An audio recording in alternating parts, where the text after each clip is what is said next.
శ్రీకృష్ణ అంతరాయ నిరోపశాంతయే శాంత పావనమచింత్య వైభవం తం నరం వపుషి కుంజరం ముఖే మన్మహే కిమపి తుందిలం మహః వసుదేవసుతం దేవం కంసచానూరమర్ధనం దేవకీ పరమానందం కృష్ణం వందే జగద్గురుం. జననీ జన్మభూమిశ్చ స్వర్గాదపి గరీయసి. మాతృదేవో భవ. భగవద్బంధువులకు, ఆత్మస్వరూపులకు, సత్యాన్వేషులకు స్వాగతం, సుస్వాగతం. మంత్రం, సూక్తం, నామం, సూత్రం, శబ్దం, ఇలా రకరకాల విషయాలని తెలుసుకుంటూ ఉంటాం, అవునా?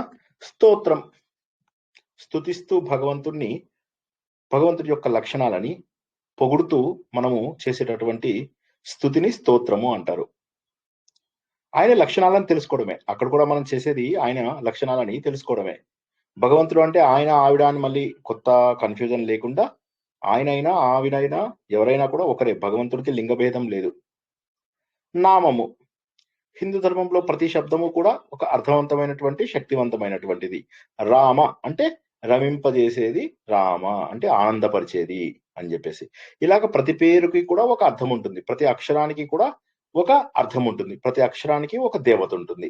కాబట్టి ఇవన్నీ కూడా మనం అనడం ద్వారా మనకు శక్తి లభిస్తుంది. ఇక మూడవది నామం అయిపోయాక మంత్రము. ఈ మంత్రం కంటే ముందు శ్లోకం తెలుసుకుందాం. శ్లోకం అంటే ఏంటంటే అక్షరాల కలయిక. ఛందోబద్ధంగా ఉన్నట్లయితే దాన్ని శ్లోకం అంటారు. అనుష్టుప్ ఛందస్సు, త్రిష్టుప్ ఛందస్సు, గాయత్రి ఛందస్సు ఇలా పెట్టి రాసినది అది శ్లోకం అవుతుంది. ఈ శ్లోకం లోపల మనకు 4 పాదాలు టిపికల్లీ ఉంటాయి. వాటిని మనం చదువుకుంటూ వెళ్తాము. ఓకే, ఇవి ఎవరైనా కూడా రాయొచ్చు, కవులు రాయవచ్చు, వేదవ్యాసుడు కూడా రాసినవి మనకు దొరుకుతున్నాయి. ఇక తర్వాత వచ్చినటువంటివి మంత్రాలు. ఇక్కడ మనము ఆగాలి. మంత్రము అంటే ఏంటి? మంత్రము అంటే మననం చేయడం ద్వారా మనను రక్షించేది, అనడం ద్వారా మనం రక్షించేది. ఈ మంత్రానికి మిగతా వాటన్నిటికీ తేడా ఏంటంటే మిగతావన్నీ కూడా అర్థానికి ఎక్కువ ప్రాధాన్యత ఇచ్చినవి. అర్థం చాలా ఇంపార్టెంట్. విష్ణు సహస్రనామం ఇప్పుడు మీరు చేస్తున్నది స్తోత్రం ఏదైతే ఉందో ఇప్పటి వరకు, దానికి అర్థం చాలా ఇంపార్టెంట్. చక్కగా అర్థం చేసుకున్నట్లయితే చాలా చక్కగా మనము దాని యొక్క ఫలితాన్ని పొందగలుగుతాము. ఏదైనా కూడా అర్థం చేసుకోవడం అనేటటువంటిది ఇంపార్టెంట్. అర్థం చేసుకోకుండా శక్తి రాదా అంటే ఉండొచ్చు. భక్తితో చేసినప్పుడు ఏ పనికైనా కొంత శక్తి ఉండవచ్చు. కానీ అర్థం చేసుకుని చేస్తే ఏ పనైనా కూడా అద్భుతంగా ఉంటుంది. కాబట్టి అర్థవంతమైనటువంటిది ఏదైతే ఉందో అది మనకు చాలా గొప్ప శక్తిని ఇస్తుంది అని చెప్పేసి తెలుసుకున్నాం. అది స్తోత్రం గాని, శ్లోకం గాని, నామం గాని, ఇవన్నీ.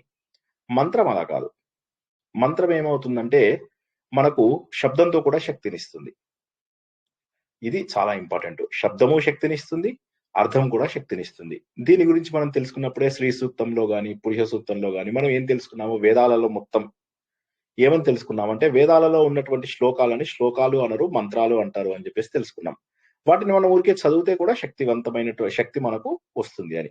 ఇక అర్థం కూడా తెలుసుకొని చదివితే మరింత శక్తి వస్తుంది. ఇంతవరకు అందరికీ తెలిసిన విషయాలే కదా, ఈజీగానే ఉందా? ఇంతకుముందు చెప్పినవి అయినా కూడా ఎవరికైనా కన్ఫ్యూజన్ ఉంటే అడగండి. నామము, మంత్రము, స్తోత్రము, శ్లోకము, సూక్తం గురించి చెప్పుకోలేదు, ఇంకా సూక్తం గురించి చెప్పుకుందాం. సరే, అది కూడా చెప్పేసుకుందాం, తర్వాత ప్రశ్న అడగండి. సూక్తము అంటే చక్కగా చెప్పబడినది. సు ప్లస్ ఉక్తము, సవర్ణ దీర్ఘ సంధి, సూక్తము మంచిగా చెప్పబడినది. ఈ మంచిగా చెప్పబడినటువంటి దాంట్లోపల ఏంటంటే మంత్రాలన్నీ కూడా కలిసి ఉంటాయి అన్నమాట. ఇప్పుడు ఋగ్వేదం ఉంది, పురుష సూక్తము, శ్రీ సూక్తము.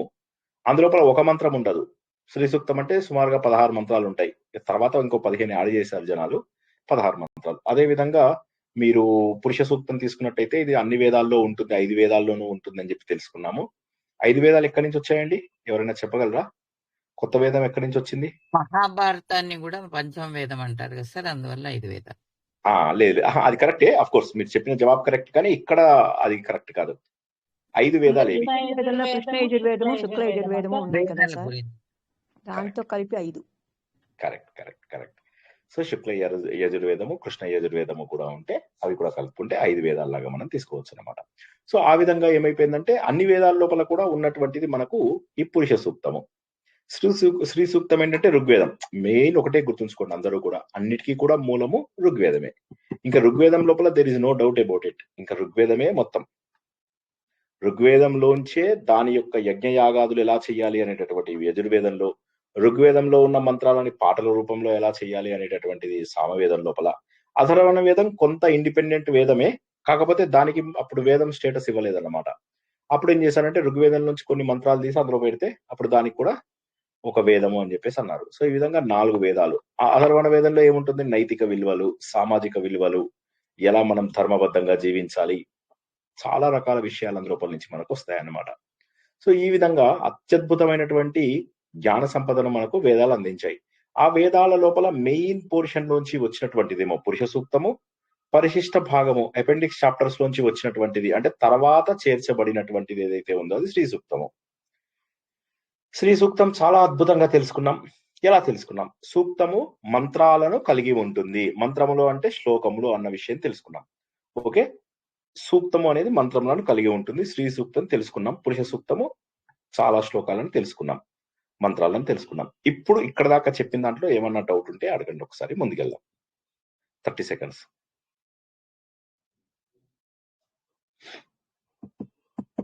ముందుకెళ్ళండి సార్. వండర్ఫుల్. సో జనాలు 30 క్షణాలు కూడా weight very good, very good. కొత్త విషయం నేర్చుకోవాలని అలా కుతూహలం ఉండడం మంచిదే. సో ఇప్పుడు ఏమైంది, మనకు పురుష సూక్తం ఏమొచ్చింది, శ్రీ సూక్తం ఏమొచ్చింది, ఏమున్నాయి వీటి లోపల? ఈ పురుష సూక్తంలో ఒక మంత్రము, శ్రీ సూక్తంలో ఒక మంత్రము, రెండు కలుపుకుంటూ వెళ్ళినట్లయితే అది మనకు శ్రీనివాస విద్య అన్న విషయాన్ని తెలుసుకున్నాం. శ్రీ అంటే ఏంటి? మనకు ఆశ్రయించుకుని, భగవంతుని ఆశ్రయించుకుని వచ్చినటువంటి మన శక్తి అంతా కూడా శ్రీ. SRI అనేవైతే 3 అక్షరాలు ఉన్నాయో ఇది ఓంకారం, ఆ ఊ మాతో సమానమైనటువంటివి అన్న విషయాన్ని కూడా మనం తెలుసుకున్నాం. తర్వాత ఏం తెలుసుకున్నాం? మనకు సంపదలు అంటే కేవలం డబ్బు కాదని, మన జ్ఞానం కూడా సంపదే అన్నటువంటి విషయాన్ని కూడా తెలుసుకున్నాం. వేదాలలో ఏంటంటే ఇవి మంత్రాలు కేవలం మన కోరికలు, దేవుడా నా ఇంట్లో ఆవులు ఇవ్వు, నా ఇంట్లో గుర్రాలు ఇవ్వు, ఇలా అన్నట్టుగా అనిపిస్తాయి, కానీ దాని వెనకాల మనకు ఉత్సాహాన్ని ఇవ్వు, మా ఇంట్లో చక్కటి ఆనందాన్ని, ప్రశాంతతను, నిర్మలత్వాన్ని ఇవ్వు, ఇలాంటి అర్థాలే ఎక్కువ ఉంటాయన్న విషయాన్ని మనం అందరం కూడా తెలుసుకోవాలి.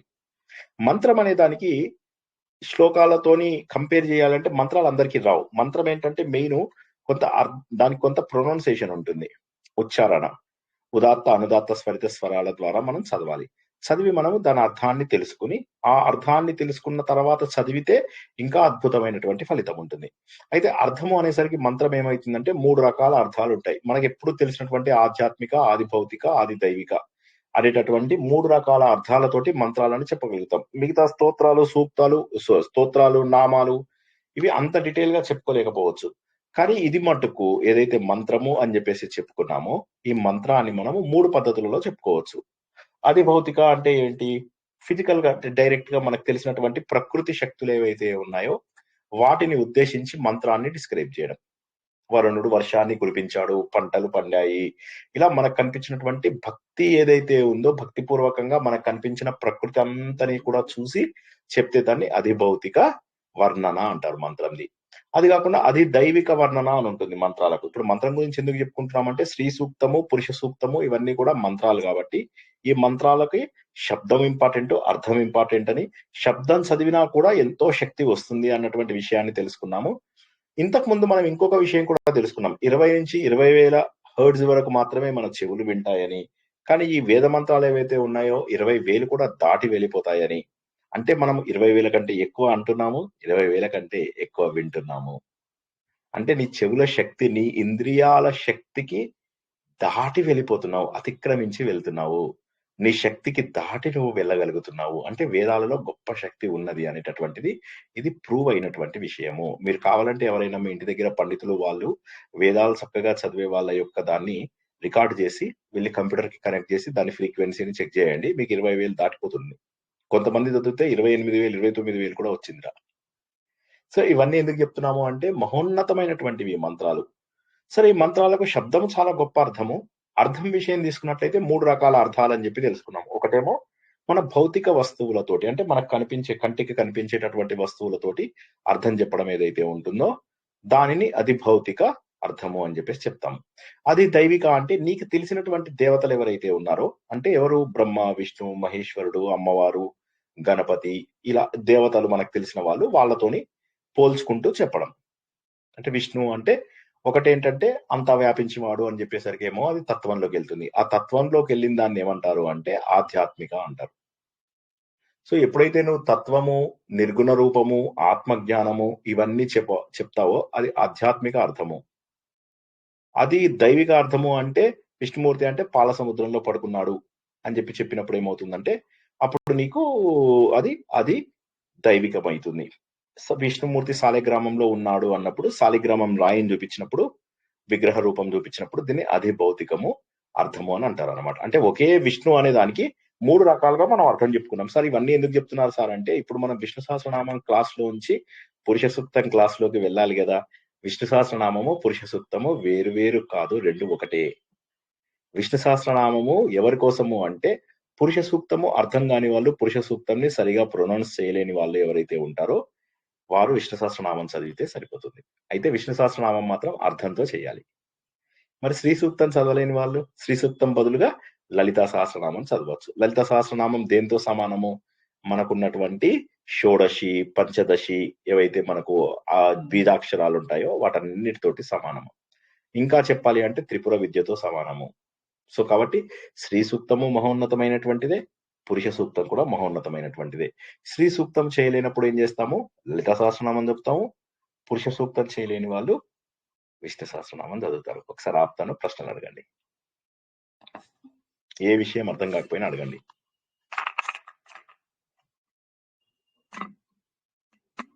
నా గొంతు కట్ అయిపోలే కదా? కట్ అయిపోయిందా? కాల్ కట్ అయిపోయిందా? అదే సార్ లలిత అష్టోత్తరం కూడా షోడశితో సమానము అంటారు కదా సార్? లలిత షోడశి సమానం. లలిత కట్ అవుతోంది సార్. కట్ అవుతుందా? వాయిస్ కట్ అవుతుందా?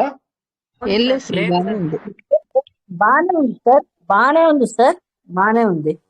ఓకే, మాధవి గారు కట్ అవుతుంది అన్నారు. ఒకసారి చూసుకోండి, మీరు మళ్ళీ లాగౌట్ అయ్యి లాగిన్ అవుతారో ఏదో చూడండి, ఒక్కసారి ఆలోచించండి. సరేనా? ఓకే, ఇంకెవరికైనా ఏమన్నా ప్రశ్నలు ఉన్నాయా?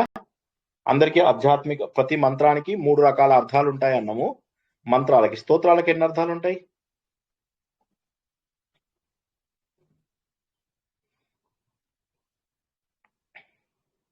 సార్ ఈ మంత్రాలదే మీరు కనెక్ట్ చేసి చెప్పారు నాకు.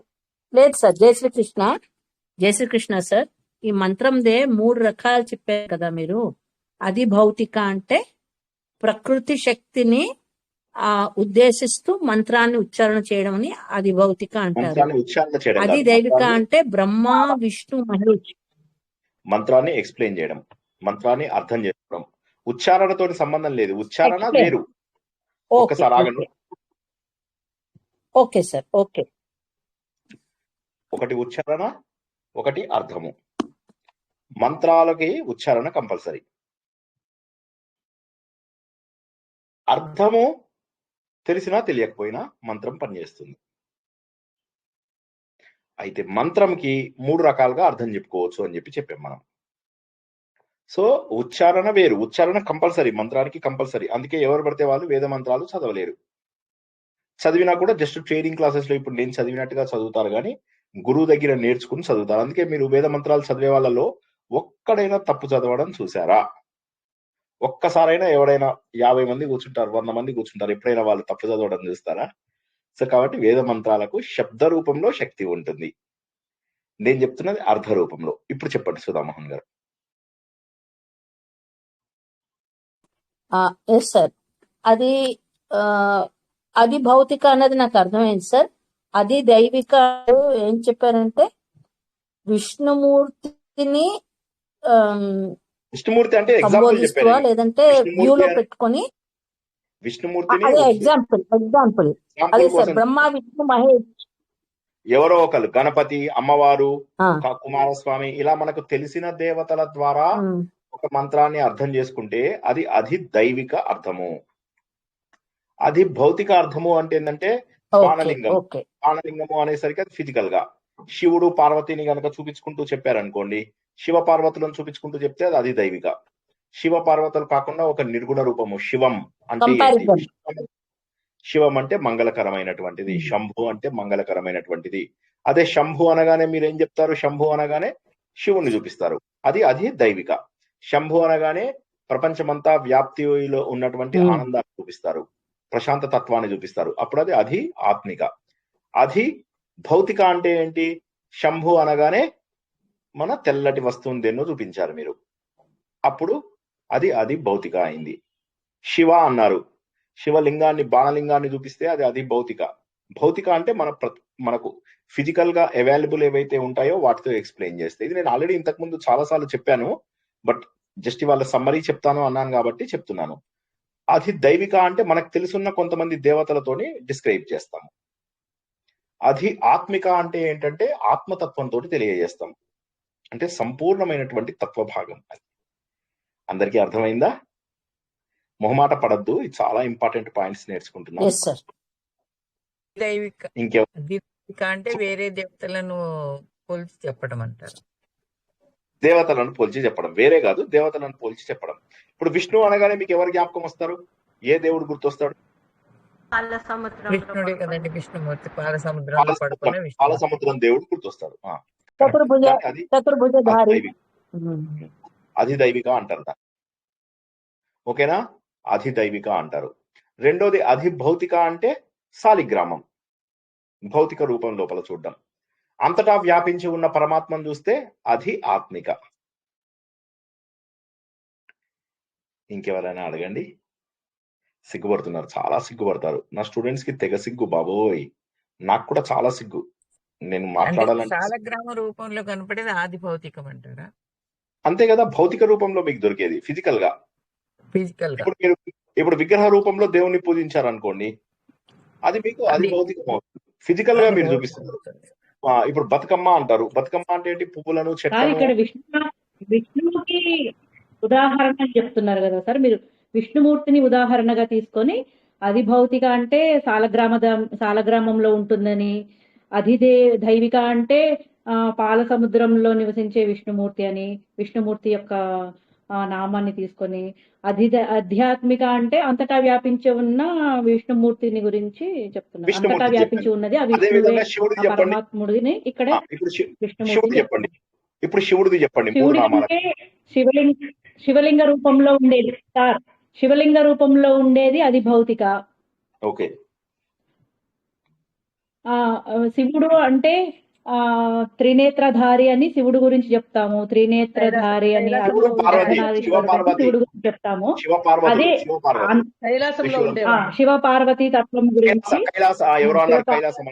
శివ పార్వతులని, సరస్వతి సార్, కైలాసం అని శివ పార్వతులని చెప్తాము. ఆధ్యాత్మికం అంటే కూడా ఇక్కడ కూడా అంతటా వ్యాపించి ఉన్న పరమాత్మున్నే శివ పార్వతులుగా చెప్తారు సార్. అంతటా ఉన్న వ్యాపించి ఉన్నది, నాలో ఉన్నది, నాలో ఉన్న చైతన్యం మంగళకరం. ఓకే. ఎవరైనా అర్థం కాని వాళ్ళు అడుగుతారా? మళ్ళా పురుష సూక్తంలో మనకి ఇట్లాంటి డిస్క్రిప్షన్స్ తెలుసుకునే టైం రాదు. అది దైవికం శివుడితో చెప్పాలంటే కాలభైరవుడు శివుడు చెప్పుకోండి. కాలభైరవుడు, వీరభద్రుడు, రుద్రుడు, మొన్న మీకు శరభుడు మనం చెప్పుకున్నాం కదా, శరభుడు అని మొన్న ఒక అవతారం చెప్పుకున్నాం. శివుడు ఎన్ని అవతారాలు చెప్పుకున్నాం మొన్న? దగ్గర 70-80 అవతారాలు చెప్పుకున్నాం. మంగళకరుడు, లయకరుడు, మంగళకరుడు సార్. మంగళకరుడు, లయకరుడు, ఆధ్యాత్మిక. పంచభూతాలతో ఉన్న శివుడు చెప్పొచ్చు సార్. పంచభూతాలు ఇప్పుడు చిదంబరంలోని, తర్వాత ఏమోని అరుణాచలం, ఇవి 5 ఉన్నాయి కదా పంచభూతాల్లోని శివుడిది. అది కూడా అది దైవికం కిందకు వస్తుంది సార్. అది భౌతికం కిందకి వస్తుంది. అది ఎందుకంటే మనము ప్రకృతి రూపాలతో పూజిస్తున్నాం దేవుణ్ణి కదా. మీకు చిదంబరంలో రూపం ఉండదు. చిదంబరంలో రూపం ఉండదు కాబట్టి ఏం చేస్తారు, అక్కడ డాన్స్ చేస్తున్న నటరాజుని కూర్చోబెడతారు. నేను ఇట్లా కిందికి చూస్తున్నట్టుగా ఉందా? ఇది పర్లేదా? కొద్దిగా కిందికి చూస్తున్నట్టుగా ఉంది కదా. ఒక్క నిమిషం బాగానే ఉంది సార్. రోజులాగే ఉన్నారు సార్. లేదు, స్మార్ట్ గా లేకపోతే చెప్పండి, స్మార్ట్ గా అయిపోతా. అది మళ్ళీ రోజులాగే ఉన్నారు, ఇంకా స్మార్ట్ గా ఉన్నారు.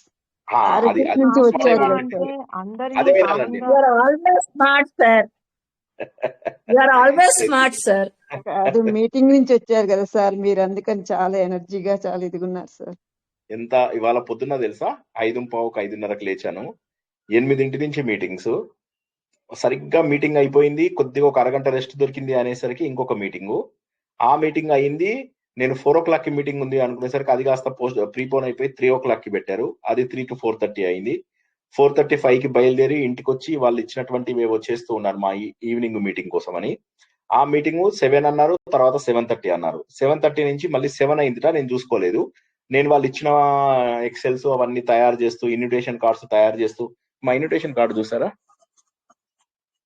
ఏదో నా కొడుకు పెళ్లి చేసినట్టుంది, కనిపిస్తుందా? కనిపిస్తుంది సార్. లెటర్స్ కనపడట్లేదు. బాగుంది లెటర్. లైటింగ్ పడుతుంది, క్లియర్ గా లేదు. ఏమని ఇన్విటేషన్ సార్ అది? ఎందుకు సార్ కనిపించట్లేదు? ఏమని చెప్పటం sir invitation? RSS program. 100 year celebrations.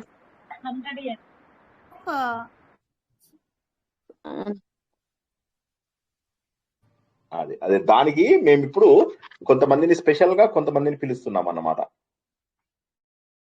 దాని గురించి ఎప్పుడు సార్? 8th March కి. ఇక్కడేనా సో అయితే సార్? దాని గురించి ఇగో ఇన్విటేషన్ Women's Day. వచ్చాయి. ఇదేందో మా రోజు మార్చి 8 ఉమెన్స్ డే సార్. మాకు కూడా ఇవ్వండి సార్.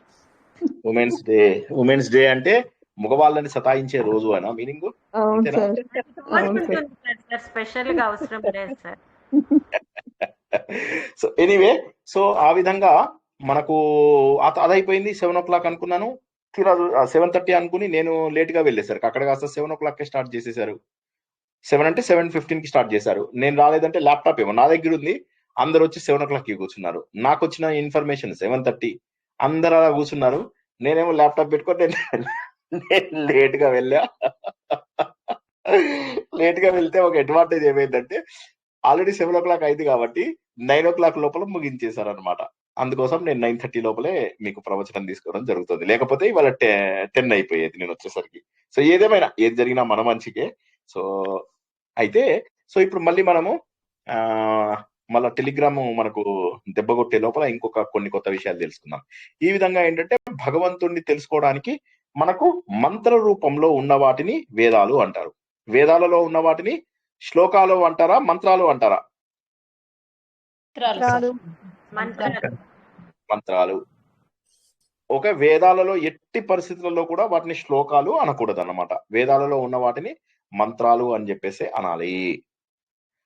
మిగతా వాటిని శ్లోకాలు అంటే తప్పలేదు. ఇప్పుడు మనకు విష్ణు సహస్రనామ ఉంది కదా, స్తోత్రం ఉంది కదా, అందులో ఉన్న వాటిని శ్లోకాలు అనొచ్చు.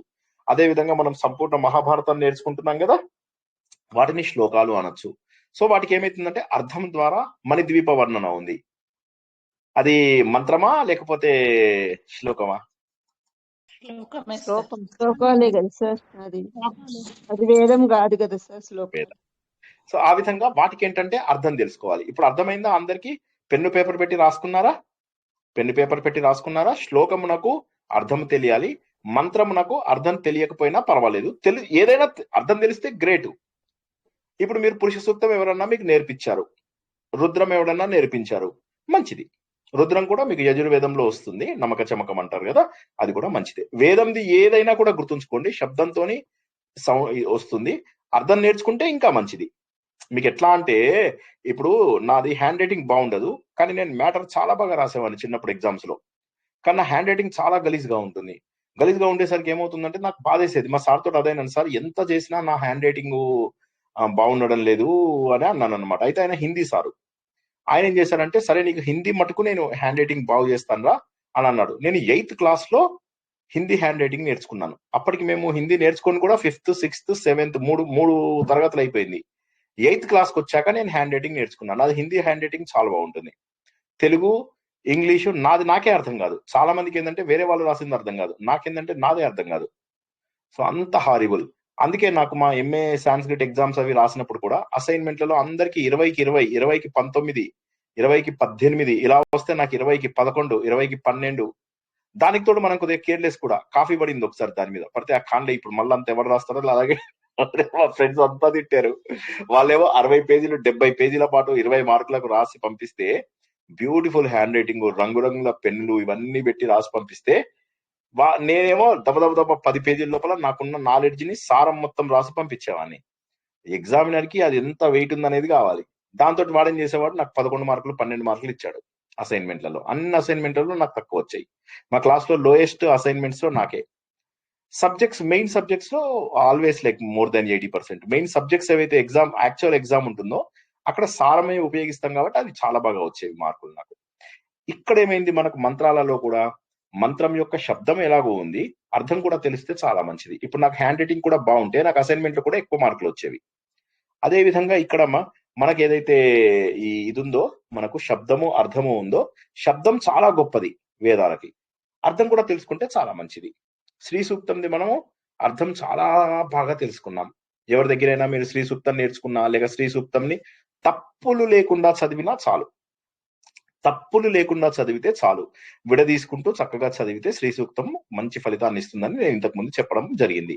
అదే విధంగా పురుష సూక్తం కూడా అంతే. ఇవన్నీ ఏంటంటే మనకు భగవంతుడి యొక్క ఆశ్రయాన్ని కల్పించేవి, భగవంతుడి యొక్క లక్షణాలను తెలుసుకోవడం ద్వారా. లక్షణాలు అంటే ఏంటి? క్యారెక్టర్స్. అంటే భగవంతుడు వర్ష రూపంలో ఉన్నాడు, భగవంతుడు సర్వత్రా వ్యాప్తి చెంది ఉన్నాడు, భగవంతుడు సచ్చిదానంద స్వరూపుడు. ఇవన్నీ అర్థం తెలుసుకుంటే చాలా మంచిదన్నమాట. ఎప్పుడు కూడా అర్థం అనేది చాలా ఇంపార్టెంట్. శ్లోకాలకు అది ఎక్కువ ఇంపార్టెంట్, మంత్రాలకు ఎంత నేర్చుకుంటే అంత. మనం మాత్రము డీటెయిల్ గా నేర్చుకుంటున్నాం. ఒక్కొక్కసారి కొంతమంది పావు గంటలో కూడా చెప్పేస్తారు మొత్తం పురుష సూక్తం. అది నేను ఒక క్లాస్ లో మొత్తం పురుష సూక్తం చెప్పేశాను మీకు. ఇప్పుడు కాబట్టి మంత్రం చాలా గొప్పది. పురుష సూక్తం శ్రీ సూక్తం కలిసి చేస్తారని విన్నాము. పురుష సూక్తం అనేటటువంటిది అన్ని సూక్తాలలోకి కూడా గొప్పది అని చెప్పి తెలుసుకున్నాము. ఇది డైరెక్ట్ ఋగ్వేదంలోనే ఉంది. శ్రీ సూక్తం మాత్రము పక్కన పరిశిష్ట భాగంలో ఉంది అని చెప్పేసి తెలుసుకున్నాము. ఈ రెండు కూడా చేయడం అనేటువంటిది చాలా మంచిదని తెలుసుకున్నాం. పురుష సూక్తంలో ఏం తెలుసుకుంటాం మనము? సృష్టి ఎలా ఏర్పడింది అనే దానికి జవాబు లేదు. ప్రపంచంలో ఎవరిని అడిగినా జవాబు లేదు. మనల్ని కాపీ కొట్టి వేరే ధర్మం వాళ్ళు, వేరే మతాల వాళ్ళు కొంత డిడక్షన్ అయితే చేశారు. అయినప్పటికీ కూడా మనది చాలా అద్భుతమైనటువంటిది. ఎలా జరిగింది సృష్టి? ఇప్పుడు మళ్ళీ మనకు భాగవతం అంటే పురాణ దృష్టితో చూడాలా, మళ్ళీ వేదాల దృష్టితో చూడాలా. వేదాల లోపల ఎక్కువ మంది దేవుళ్ళు ఉండరు, పురాణాల లోపల దేవుళ్ళు ఎక్కువ మంది ఉంటారు. అయితే వేదాలలో అసలు దేవుళ్ళు ఉండరా? ఉంటారు. ఈ దేవుళ్ళందరినీ పరబ్రహ్మలో పోలుస్తారు. ఈ పాయింట్ అర్థం కాని వాళ్ళు అడుగుతారా ఒకసారి? కొత్తగా వచ్చిన వాళ్ళు, సిగ్గుపడే వాళ్ళు, ఏమనుకుంటారో అని బాధపడే వాళ్ళు ఎవరైనా అడుగుతారా? తెలిసిన వాళ్ళు అడగద్దు. తెలియని వాళ్ళు, ఇప్పటి వరకు ఇది వినని వాళ్ళు, లేక కొత్తగా వచ్చిన వాళ్ళు ఎవరైనా అడుగుతారా?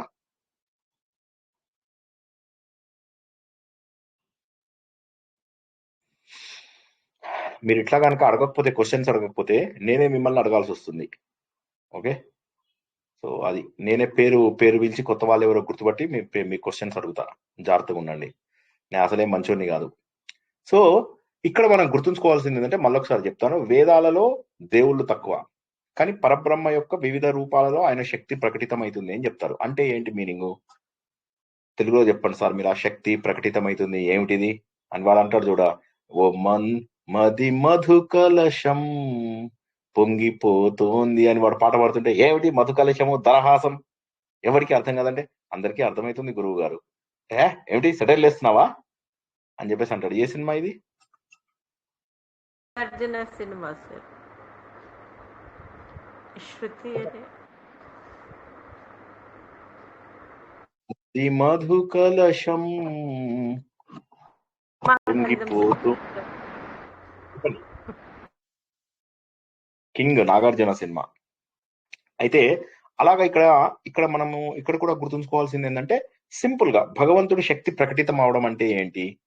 వర్షం రూపంలో, భూమి రూపంలో, అగ్ని రూపంలో. నీరు తాగితే దాహం తీరుతుంది. ఎందుకు?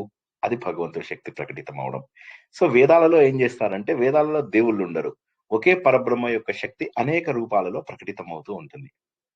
ఈ పాయింట్ అర్థమైందా అందరికీ? చాలా బ్యూటిఫుల్ పాయింట్ ఇది. భగవంతుడి శక్తిని అగ్ని రూపంలో చూస్తాం, భగవంతుడి శక్తిని వరుణుడి రూపంలో చూస్తాం, భగవంతుడి శక్తిని సరస్వతి రూపంలో చూస్తాం, భగవంతుడి శక్తిని అశ్విని దేవతల రూపంలో చూస్తాం, భగవంతుడి శక్తిని ఇంద్రియాలు అంటే ఇంద్రుడి యొక్క రూపంలో చూస్తాం. ఇలాగ మనం ఏంటంటే, ఇలా రకరకాల రూపాలలో ఉన్నటువంటి రకరకాల దేవతలందరూ ఉన్నారు, ప్రకృతి శక్తులను నడిపిస్తున్నారు. ఈ ప్రకృతి శక్తులన్నీ ఎలా వచ్చాయి? ఏదో ఒకటి జరగాలి. అంటే ఈ ప్రపంచం అంతా కూడా ముందు అసలు ఏం లేదు. ఈ నక్షత్రాలు లేవు, ఈ గ్రహాలు లేవు, ఈ భూమి లేదు, ఈ గెలాక్సీలు లేవు, ఈ మనుషులు లేరు, ఈ జంతువులు లేవు, ఖేచరాలు, జలచరాలు ఏమీ లేవు. మరి ఏముంది అంటే ఒక చైతన్యం మాత్రం ఉంది, ఒక సచ్చిదానంద స్వరూపం ఉంది, ఆనంద స్వరూపం మాత్రమే ఉంది, ఇంకా ఏదీ లేదు. ఈ విశ్వం మొత్తము కనిపించని అంత విశ్వం చైతన్యంతో ఉంది. దీనిని నాసదీయ సూక్తము అంటారు. నాసదీయ సూక్తము అంటే సృష్టికి ముందు ఏముంది అంటే ప్రపంచమంతా కూడా ఆనందమయమైనటువంటి ఒక స్థితిలో ఉంది. అప్పుడు మనకు కనిపిస్తున్నటువంటి ఇవన్నీ లేవు. చీకటి, వెలుతురు ఇలాంటివి ఏమీ లేవు. చీకటి లేదంటే వెలుతురు ఉండాలి, వెలుతురు లేదంటే చీకటి ఉండాలి. కానీ చీకటి వెలుతురులు కూడా లేవు అంటే ఏంటి అంటే అంటే చీకటి వెలుతురు అనేటటువంటివి ఒక భ్రమ లాంటివి, అలాంటివి ఏమీ లేవన్నమాట. అప్పుడు ఒక చైతన్యం మాత్రమే అప్పట్లోపల ఉండేది. ప్రపంచమంతా కూడా వ్యాప్తి చెందినటువంటి చైతన్యం ఉండేది. మరి ఇప్పుడు ఆ చైతన్యము సృష్టి రూపంలో నీకు కనిపిస్తున్న రూపంలోకి ఎలా వచ్చింది అనే విషయాన్ని తెలియజేసేదాన్ని పురుష సూక్తము అంటారు. ఈ పురుష సూక్తంలో మనము ఏమర్థం చెప్పుకున్నాము? భగవంతుడిని పురుషుడు అన్నాం అనుకుంటే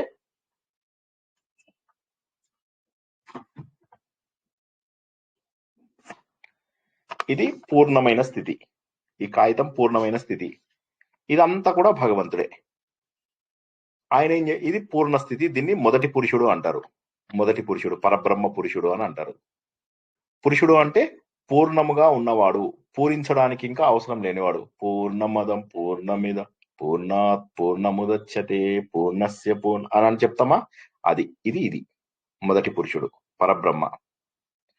తర్వాత ఏమైంది? భగవంతుడు తన సంకల్పంతో ఇందులో కేవలం పావు భాగంలో విరాట రూపం లోపల ప్రపంచమంతా తనే అయి మొత్తం పంచభూతాలు, పంచ జ్ఞానేంద్రియాలు, పంచకర్మేంద్రియాలు, పంచభూతాలు అనేసరికి ఏమైపోయింది? అగ్ని పుట్టింది, నీరు పుట్టింది, వాయువు పుట్టింది, ఆకాశం పుట్టింది, స్థలం అంతా పుట్టాయి అన్నమాట. శబ్దం పుట్టింది, అన్ని పుట్టాయి. శబ్దము, స్పర్శము, రస, రూప, గంధాలన్నీ పుట్టాయి. ఇవన్నీ కూడా వచ్చేసాయి. భగవంతుడు విరాట రూపంలో అంతటా వ్యాపించి ఉన్నాడు. భగవంతుడు ఈ పావు భాగంలోనే ఉన్నాడా లేక మొత్తం ఉన్నాడా? ఉన్నాడు. పావు భాగంలో మొత్తం ఆ మూడు భాగంలో రూపంలో ఉన్నాడు. ఉన్నది, వాటర్ ఫామ్ లో ఉన్నది. విరాట పురుషుడు మిగతా సృష్టి ఉన్నారు. విరాట పురుషుడు ఇందులో ఉన్నాడు. విరాట పురుషుడు ఇందులో ఉన్నాడు. పావు భాగం విరాట పురుషుడు సర్వత్రా వ్యాప్తి చెంది ఉన్నాడు. ఈ విరాట పురుషుడిలోంచి ఏమొచ్చాయని చెప్పుకున్నాం? పంచభూతాలు, పంచ జ్ఞానేంద్రియాలు, పంచ కర్మేంద్రియాలు, పంచ ప్రాణాలు, మనస్సు, బుద్ధి, చిత్తం, అహంకార, జ్ఞానాలు ఇవన్నీ కూడా వచ్చాయి. కానీ ఇంకా మనుషులు రాలేదు. మనుషులు రాకపోవడం వల్ల ఏమైంది? కానీ భగవంతుడు మాత్రం సర్వత్రా వ్యాప్తి చెంది ఉన్నాడు. అదిగాక ఎక్కడున్నాడు భగవంతుడు? దశాంగులం.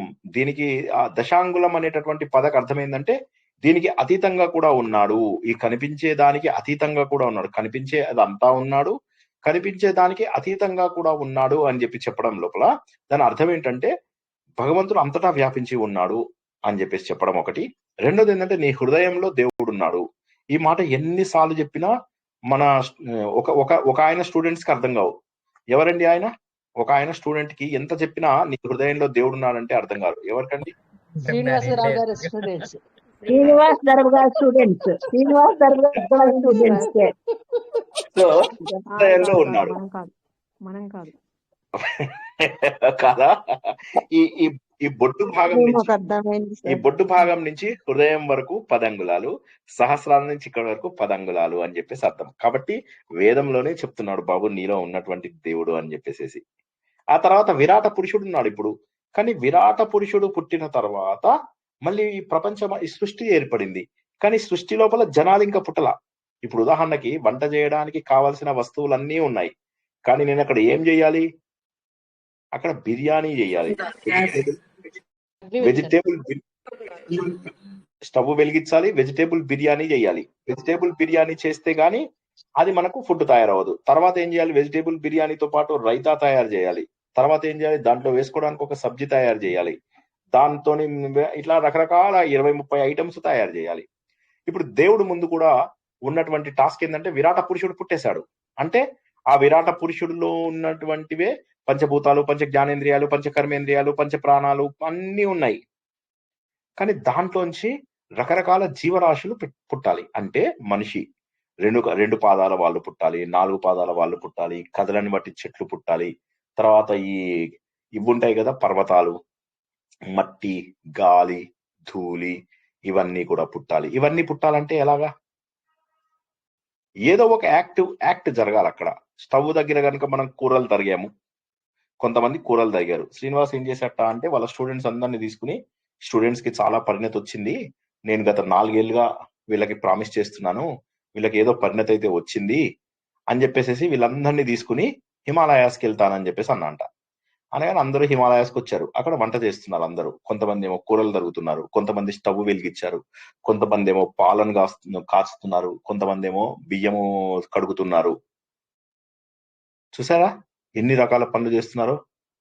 తర్వాత సడన్ గా శ్రీనివాస్ ఆనందం పొంది వీళ్ళందరూ పరిణతి చెందారు అని అనుకుంటూ ఉంటే తక్కువని మెలకు వచ్చింది. పిల్లాడు నీళ్లు చల్లుతాడు, డాడీ ఆనందంతో అరుస్తున్నావు నువ్వు అని.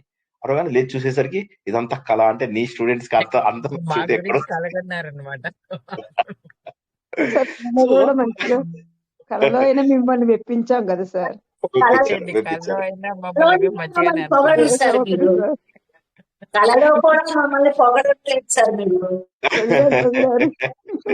సో ఈ వంట అంతా తయారవ్వాలి అంటే, ఒక వంట తయారవ్వాలి అంటే రకరకాల ఐటమ్స్ తయారవ్వాలి అంటే ఏం చేయాలి? ఒక యజ్ఞము రావాలి. యజ్ఞము అంటే ఏంటి? పవిత్రమైనటువంటి కార్యము. సో వంట చేయడం యజ్ఞము. యాక్చువల్ గా ఏ యజ్ఞము, తపస్సు, దానము అని మనం ఏవైతే చెప్పుకుంటామో అందులో యజ్ఞము అనేటటువంటిది చాలా గొప్పది. ప్రతి పవిత్రమైనటువంటి పని యజ్ఞమే. ఈ పని యజ్ఞమా? నేను చదువుకోవడం యజ్ఞమా? ఎస్, యజ్ఞం. నేను ప్రాణాయామం చేయడం యజ్ఞమా? అబ్సల్యూట్లీ. ప్రత్యాహారం చేయడం యజ్ఞమా? అబ్సల్యూట్లీ.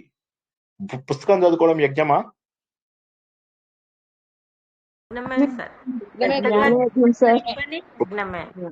గొప్ప యజ్ఞం, చాలా గొప్ప యజ్ఞం. సో ప్రవచనం వినడం యజ్ఞమా? యజ్ఞమే గురుగారు. యజ్ఞం. కానీ కొంతమందికి అది అవస్థ. స్వప్నావస్థ, జాగృతావస్థ, సుషుప్తావస్థ. 4వది ప్రవచనం వల్ల వచ్చే అవస్థ. చాలా అవస్థలు సార్.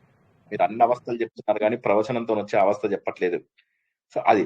సో ఇక్కడ ఏం జరుగుతుంది? మనకు ప్రతి పని కూడా ఒక గొప్ప యజ్ఞము. ఆ యజ్ఞం మన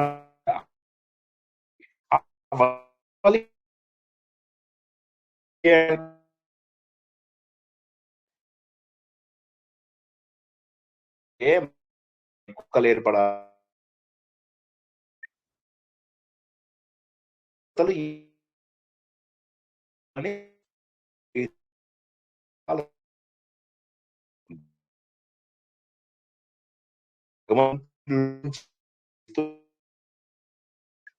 అన్నారు.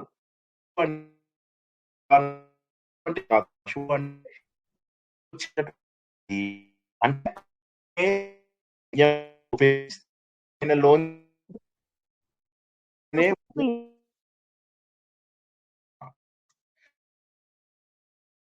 ఆయనలో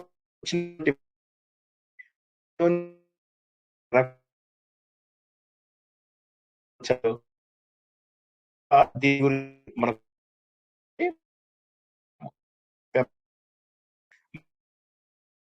కూడా దేవుళ్ళు ఉంటారు. మనం తర్వాత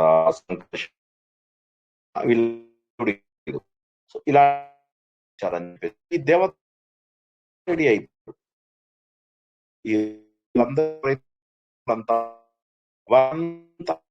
మానసిక యజ్ఞం పెట్టారు. మొదటి 7 అంటే ఏమంటారు?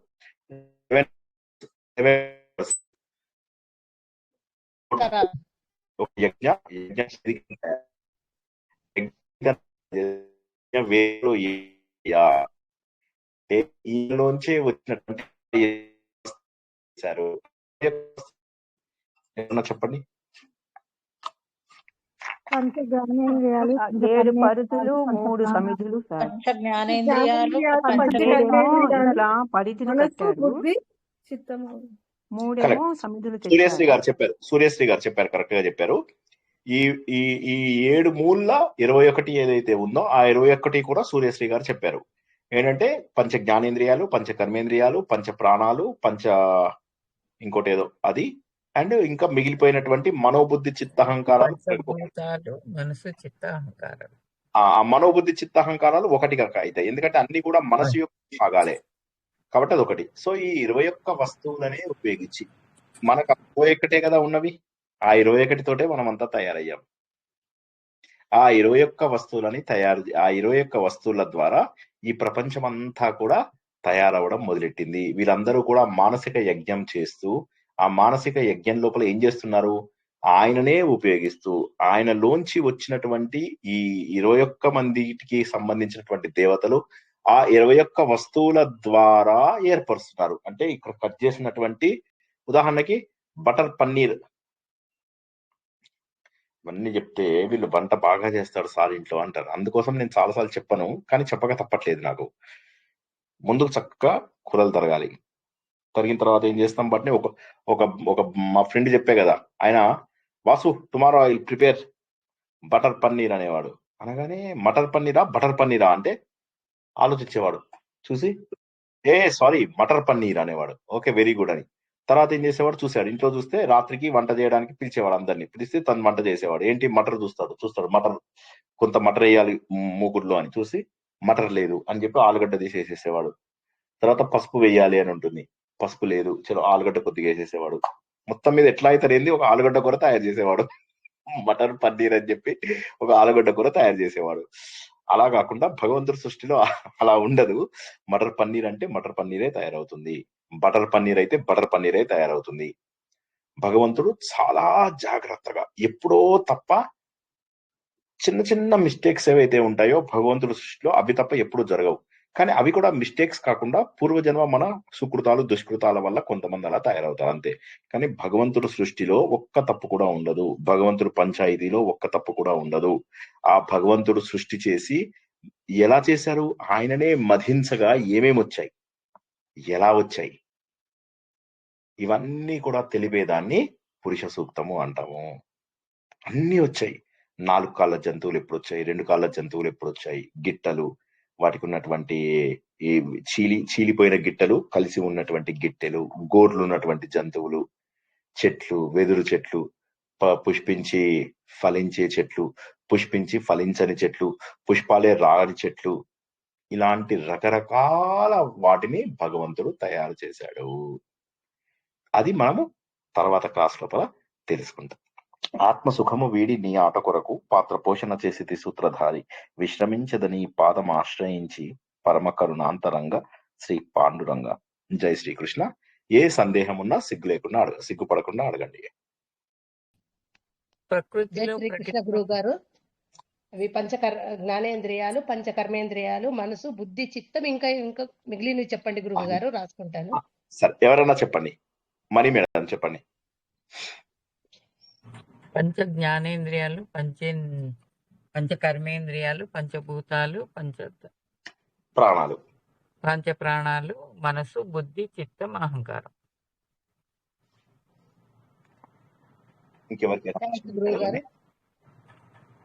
ఇంకెవరన్నా సార్ ఇప్పుడు ఒక ప్రకటితమైంది అని అంటే ఇప్పుడు వర్షంలో వచ్చినప్పుడు మన వర్షం రూపంలో భగవంతుడు ప్రకటితమయ్యాడు అన్నారు. ఇక్కడ సూక్తంలోకి వచ్చేటప్పటికి అగ్నిలో భగవంతుడిని చూస్తాం, రెండు ఒకటి కాదంటారా? అగ్నిలో మహత్ రూపం లోపల చూసాము, పరబ్రహ్మని చూసాము, అవునా? చూసాము. కానీ ఇప్పుడు మరి మీరు నేను ఏర్పడాలి కదా. మీరు ఏర్పడాలి, నేను ఏర్పడాలి, చెట్లు ఏర్పడాలి, నదులు ఏర్పడాలి. ఇవన్నీ ఎలా ఏర్పడాలి? దానికి కావాల్సిన దేవుళ్ళందరూ రెడీగా ఉన్నారు. ఉదాహరణకి ఇప్పుడు మా కార్యక్రమం ఉంది, మా కార్యక్రమం ఇది చూశారు, ఇన్విటేషన్ కార్డు రెడీగా ఉంది, దీనికి కావాల్సిన అరేంజ్మెంట్స్ రెడీగా ఉన్నాయి. మనుషులను పిలవడమే ఇప్పుడు పెండింగ్. ఆ మనుషులను తయారు చేయడమే ఇప్పుడు యజ్ఞ పురుషుడు అని చెప్పేసి ఈ విరాట పురుషుడిలోంచి యజ్ఞ పురుషుడిని తయారు చేస్తారు. యజ్ఞ పురుషుడిని తయారు చేస్తే ఆ యజ్ఞ పురుషుడిని మనము పురాణాలలో బ్రహ్మదేవుడు అని పిలుచుకుంటాం. ఆయన ఏం చేశాడు, మిగతా సృష్టి అంతా కూడా చేశాడు అన్నమాట. సో ఆ యజ్ఞ పురుషుడు ఎవరైతే ఉన్నారో ఆయన మోస్ట్ ఇంపార్టెంట్. 3 పురుషులు వచ్చారు మనకు. పూర్ణ పురుషుడు ఎవరైతే ఈ వైట్ కలర్ మొత్తం ఉన్నాడో ఈయన పూర్ణ పురుషుడు. ఇందులోపల ఇంత ఉంటే విరాట పురుషుడు. ఈ విరాట పురుషుడులోంచి పని చేయడానికి వచ్చిన వ్యక్తి పేరు యజ్ఞ పురుషుడు. ఆయనని మనం బ్రహ్మదేవుడు అంటాం పురాణాలలో. ఇక్కడ బ్రహ్మదేవుడు అనకూడదు, వేదాలలో అనకూడదు. మీకు అర్థం కావాలనే చెప్తున్నా. మళ్ళా తర్వాత సార్ మీరు ఇలా అన్నారు, ఇంకొక ప్రవచనకర్త ఇలా చెప్పాడు అని అనద్దు నన్ను. నేను మీకు అర్థం కావాలని 2వ క్లాస్ 3వ క్లాస్కి వెళ్ళి చెప్తున్నా. యజ్ఞ పురుషుడు అంటే పని చేసేవాడు. ఇంట్లోపల భర్తని కూడా యజ్ఞ పురుషుడు అనొచ్చు మీరు. ఎందుకంటే ఆయన వల్ల సంసారం నడుస్తోంది. ఆయన వల్ల ఆయన బయట వెళ్ళి సంపాదిస్తూ ఇంట్లో ఫ్యామిలీని పోషిస్తూ, బయట ఆఫీస్లో తిట్లు తింటూ, ఇంటికి వచ్చి భార్య చేతిలో తిట్లు తింటూ, ముట్టికాయలు తింటూ, ఇన్ని కష్టాలు సార్ యజ్ఞ వాళ్ళు ఈ పురుషుడు. వంట మాటలు చేసి లేదే పెట్టి అన్ని చేసి అనిపిస్తున్నా. ఎందుకు పెట్టినప్పుడు తింటారు సార్ ముట్టకాయలు పెళ్ళాలను చివాట్లు ఏమి లేకుండా యజ్ఞ తింటారా? పురుషుడు అని అనొచ్చు సార్. సో పుణ్య పురుషుడు, యజ్ఞ పురుషుడు ఎవరైతే ఉన్నారో ఆ యజ్ఞ పురుషుడు బ్రహ్మదేవుడు. కానీ బ్రహ్మదేవుడు అని మనం అనం కాబట్టి పని చేసేటటువంటి వాడు, అన్ని యాక్టివ్ గా చేసేటటువంటి ఆయన యజ్ఞ పురుషుడు. మన పురాణాల్లో ఏంటంటే ఇలా చెప్తే కొద్దిగా కష్టం అని చెప్పేసి ఆయనకు పేరు పెట్టారు, బ్రహ్మదేవుడు అని చెప్పి పేరు పెట్టారు. పేరు పెట్టి ఆయన చేసేటటువంటి సృష్టినంతా వైకృతిక సృష్టి అంటారు. బ్రహ్మ కంటే ముందు వచ్చిన సృష్టినంతా కూడా ప్రాకృతిక సృష్టి అంటారు. రాసుకుంటే రాసుకోండి, కానీ అది వేదాల్లో లేదు, పురుష సూక్తంలో లేదు. మీకు అర్థం కావడం కోసం చెప్తున్నా. రాసుకునే వాళ్ళు తప్పేం లేదు, రాసుకోండి. సరేనా? ఇంకా అడగండి. తర్వాత ఇంకా జీవ పురుషుడు కదా సార్, యజ్ఞ పురుషుడు తర్వాత అది ఇంకా రాలేదు మనకు, జీవ పురుషుడు. కానీ ఇంకా రాలేదు. మనం కొత్త వాళ్ళు ఉన్నారు కాబట్టి మనం కన్ఫ్యూజ్. Very good, correct. అదే కరెక్ట్ ఆన్సర్. సార్ ఇప్పుడు చెప్పిన ఇంకా సెంటెన్స్ చెప్పండి సార్. ఏదమ్మా? విరాట పురుషునికి ముందు ఉండేది పురుషుడు, పూర్ణ పురుషుడు, యజ్ఞ పురుషుడు. బ్రహ్మ అంటారు. విరాట్ పురుషుడు, విరాట్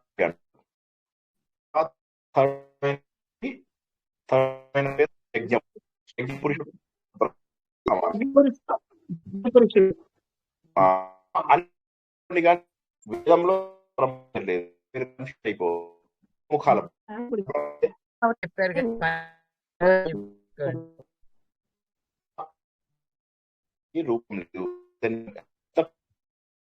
చెందినటువంటి మా వేరు ముఖ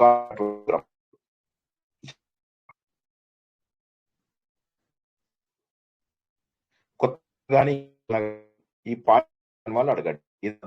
నెక్స్ట్ క్లాస్ కూడా సార్ లోంచి ఋతువునే వాడతారు.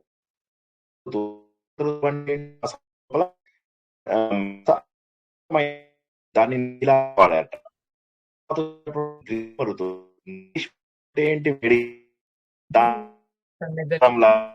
ఇంధనం వాడారు. వర్షం అయిపోయి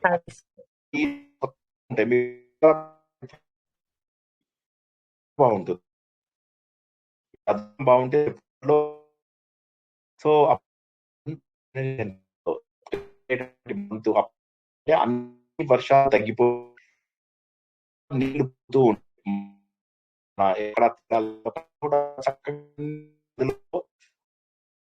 చక్కగా ఉంటాయి. చెట్లు ఎంత ఉంటాయి అన్నమాట. దాని తర్వాత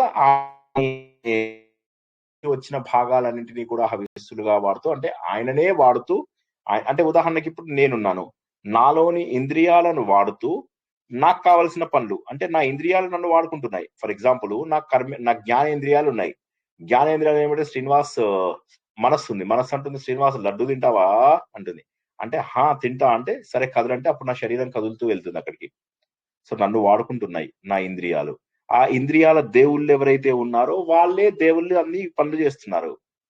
సో తనలోంచే వచ్చినటువంటి రకరకాల శక్తులను ఉపయోగిస్తూ తననే వాడుకుంటూ జరిగేటటువంటి ప్రక్రియను యజ్ఞము అంటారు. ఇది తప్పక ఈ వీడియోని ఒక 100 సార్లు వినండి, వింటే మీకు ఈజీగా అర్థమవుతుంది.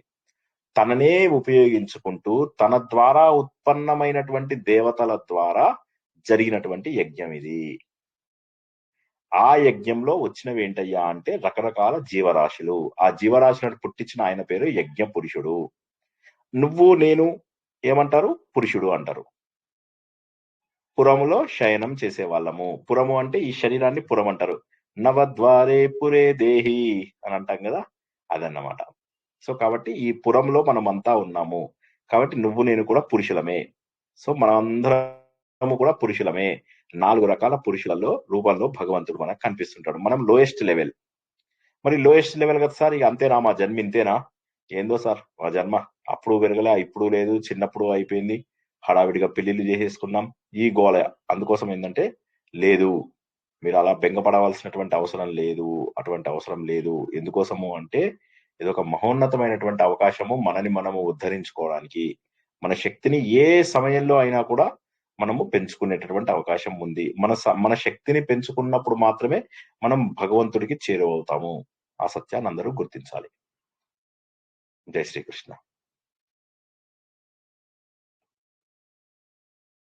ఎనీవే చాలా సంతోషం, లేట్ అయినా కూడా పాపం అందరూ వెయిట్ చేసి మళ్ళీ కాల్లో జాయిన్ అయ్యి, వెరీ హ్యాపీ. మీ శ్రద్ధాసక్తులకు కృతజ్ఞతలు. గురువు గారు, పురుషుడు డెఫినేషన్ ఇంకో చెప్పండి కష్టపడి గురువు గారు. వచ్చారు కదా ఇప్పుడు లాస్ట్ సార్. చెప్పింది. పురంలో పడుకునేవాడు, ఉదయం పురంలో పురీషయ్య. ఓకేనా, ఆపుకుందామా? ఇంకా రేపు ఏంటి మనకు? భగవద్గీతనా? రేపు మహోన్నతమైనటువంటి భగవద్గీత. మళ్ళీ మనకు ఆ ఉపోద్ఘాతం నుంచి ఎప్పుడు మనము 3 శ్లోకాలు నేర్చుకుంటామో అని నాకు కోరికగా ఉంది. కనీసం రేపైనా శ్రద్ధగా వినండి. కనీసం ఒక 2-3 శ్లోకాలైనా పూర్తి చేసుకుందామని నాకు ఒక 5 వారాలుగా అనుకుంటున్నాను. ఇంకా ఉపోద్ఘాతమే కంప్లీట్ కాలేదు. ఎందుకంటే 18వ చాప్టర్ తెలుసుకుంటే అన్ని తెలిసిపోయినట్టే. కాబట్టి 18వ చాప్టర్ కి ఉపోద్ఘాతం ఎక్కువ అవుతోంది. సరే, రేపు కూడా ప్రయత్నం చేద్దాం కొన్ని శ్లోకాలు చెప్పుకోవడానికి. మీరు కొద్దిగా ఫాస్ట్ గా క్యాచ్ చేయడానికి ట్రై చేయండి. ఫాస్ట్ గా మీరు క్యాచ్ చేస్తే నేను కొద్దిగా వెళ్ళడానికి అవకాశం ఉంది. 2-3 శ్లోకాలైనా చెప్పుకోవాలి. నాకు సంతోషం కలిగేదాకా నేను తర్వాత చాప్టర్ లోకి వెళ్ళలేకుండా ఉన్నాను. సో అదొకటి అందరూ గుర్తుంచుకోండి. ఇప్పుడు నిన్న ఎంత ఫ్రస్ట్రేట్ అయ్యాం చెప్పండి. అసలు ఎంత బాధేసిందో, ఎన్ని మంచి విషయాలు చెప్దామని. సో తర్వాత వీడియోలో దబదబా చెప్పేశాను నేను. కనీసం వీడియో అయినా చూస్తారని చెప్పి ఓ 40 మంది ఉన్నారు. అప్పుడు చెప్పాను, ఎవరైనా వింటే అర్థమై ఉంటుంది, అర్థం కాకపోయినా వచ్చే వారం మంచిగా చెప్తాను. అండ్ ఇంకోటి ఏంటంటే, ఎప్పుడైనా కాలు ఇలా మధ్యలో ఆగిపోయింటే ఒక 2-3 నిమిషాలు ఆగింది అంటే నేను వెంటనే ఈ గూగుల్ మీట్ ది లింక్ పెడతాను, అందులో జాయిన్ అయిపోండి. టెలిగ్రామ్ వాడు కావాలని చేస్తున్నాడని నాకు అనిపిస్తోంది. సో ఎందుకంటే అన్ని యాప్స్ పనిచేస్తున్నాయి, ఒక్క టెలిగ్రామ్ ఇది తప్ప. సో ఆ తర్వాత గ్రూప్ లో ఎవరైనా వర్డ్ ఫైల్స్, ఇంకేమన్నా ఫైల్స్ పోస్ట్ చేసేటప్పుడు కొద్దిగా జాగ్రత్తగా ఉండండి, వైరస్ ఉండకుండా చూసుకోండి. వీలైనంత వరకు మన గ్రూప్లలో, అంటే ఎక్కడ ఏ గ్రూప్ లోనూ కూడా పోస్ట్ చేయకండి. వైరస్ అటాచ్ అయ్యి వస్తాయి అవి, దాన్ని త్రోజన్ హార్స్ అంటారు. అలాంటివి రాకుండా కాపాడుకుందాం. వస్తే ఒకళ్ళ కంప్యూటర్ లో ప్రాబ్లం ఉన్నా గ్రూప్ మొత్తంలో ప్రాబ్లం వస్తుంది. అప్పుడు ఏమవుతుంది, ఎవరో ఒకళ్ళు లింక్ క్లిక్ చేస్తారు. వాడు అంటాడు డబ్బు అని చెప్పేసి, ఒకడు అంటాడు ఇది క్లిక్ చేస్తే మీకు $1000 అంటాడు. క్లిక్ చేసేస్తారు. అలా క్లిక్ చేయకండి, తెలియని లింక్ ఎప్పుడు క్లిక్ చేయకండి. జై శ్రీకృష్ణ. అందరూ కూడా ఆలోచన ద్వారా భగవంతుడికి దగ్గర అవుతారని, అద్భుతమైనటువంటి పురుష సూక్తం, దాని యొక్క అమోఘమైనటువంటి అర్థాన్ని తెలుసుకుంటున్నాం. సూక్తము అంటే మంత్రాల సముదాయం అని, మంత్రాన్ని శబ్ద రూపంలోనూ అర్థ రూపంలోనూ ఫలితాన్ని పొందవచ్చు అన్న విషయాన్ని మనం తెలుసుకున్నాము. అర్థాన్ని 3 పద్ధతులలో, ఆధ్యాత్మిక, ఆదిదైవిక, అధిభౌతిక అనేటటువంటి రూపాలలో తెలుసుకోవచ్చు అన్న విషయాన్ని తెలుసుకున్నాము. ఈ సత్యాన్ని గుర్తించి జ్ఞాన మార్గంలో వెళ్తూ అందరూ భగవంతుడికి దగ్గరైతూ ఎప్పటికీ తరగనటువంటి ఆనందంలో ఉంటారని ఆశిస్తూ ఈ రోజు ప్రవచనాన్ని ముగించుకుంటున్నాము. పునర్దర్శనం రేపు రాత్రి 9 గంటలకు 18వ అధ్యాయం మరో ఉపోద్ఘాతంలో. అంతవరకు కూడా అందరికీ శుభం భూయాత్. శుభరాత్రి. జై శ్రీకృష్ణ. సార్ జై సార్ శ్రీకృష్ణ గురువు టెలిగ్రామ్ గారు. ఇండియాది అది బాగా ఇంప్రూవ్ చేస్తారని చెప్పారు కదా సార్ మొదట్లో. ఏంటమ్మా? టెలిగ్రామ్ గ్రూపు ఇండియాది అది బాగా ఇంప్రూవ్ చేస్తారు, అందరూ వాడుకోవచ్చు అట్లా అని చెప్పారు కదా సార్. ఇప్పుడు ఎందుకు ఇలా ట్రబుల్ వస్తుంది? అవునమ్మా, ఏదో ఉంది ప్రాబ్లం, మనది తెలియదు. వాడికంటే ఒకటి ఏదో ఈ లోపల టీవీ దీంట్లో చెప్తున్నారు సార్, యూట్యూబ్ లో అదేదో చేస్తున్నారంట దాన్ని, అందువల్ల సరిగ్గా రావట్లేదు అన్నారు. అంటే అది నాకు అర్థం కాలేదు ఆ వర్డ్. మీరు అది నాకు అది ఫార్వర్డ్ చేసి పంపిస్తారా? నేను చూసి చెప్తాను. మీరు ఇప్పుడు ఎక్కడైతే ఫోన్ లో రాదు సార్, అది టీవీలో వచ్చింది, దాంట్లో నుంచి చేయడం మాకు రాదు సార్. అది మళ్ళీ వస్తే అలాగే చెప్తాను సార్, రాసుకొనైనా చెప్తాను. మీరు అన్న పాయింట్ నాకు అర్థం కాలేదు. మీరు ఎక్కడ విన్నారో దాన్ని నాకేమన్నా పంపించడానికి వీలవుతుందా అని అంటున్నాను. టీవీలో టెలిగ్రామ్ యూట్యూబ్ లో విన్నాం సార్, టీవీలో పెట్టినప్పుడు వచ్చింది, ఫోన్ అది లో నాకు రావట్లేదు. అది నాకు యూట్యూబ్ లో వచ్చింది కదమ్మా. ఆ యూట్యూబ్ లో లింక్ ని షేర్ చేయొచ్చు కదా. అది అంటే ఫోన్ లో వస్తే చేయొచ్చు కానీ టీవీలో వస్తున్నప్పుడు చేయడం మాకు రాదు సార్. కాదమ్మా, ఫోన్ లో యూట్యూబ్ చూడరా మీరు? ఫోన్ లో రాలేదు సార్, అది ఫోన్ లో రాలేదు. టీవీ ఆన్ ఎప్పుడు వచ్చింది, వచ్చి కూడా ఒక అయింది సార్. నాకు సరే, మీకు వస్తే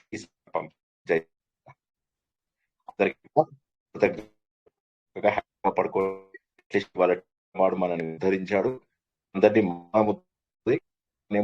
ఉద్ధరిస్తున్నారు. మీరు గురువును ఉద్ధరిస్తున్నారు. Wonderful wonderful, super.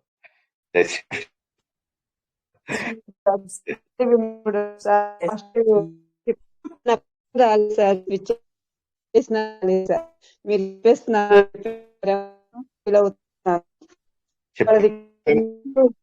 40 మంది ఉన్నారు, మంది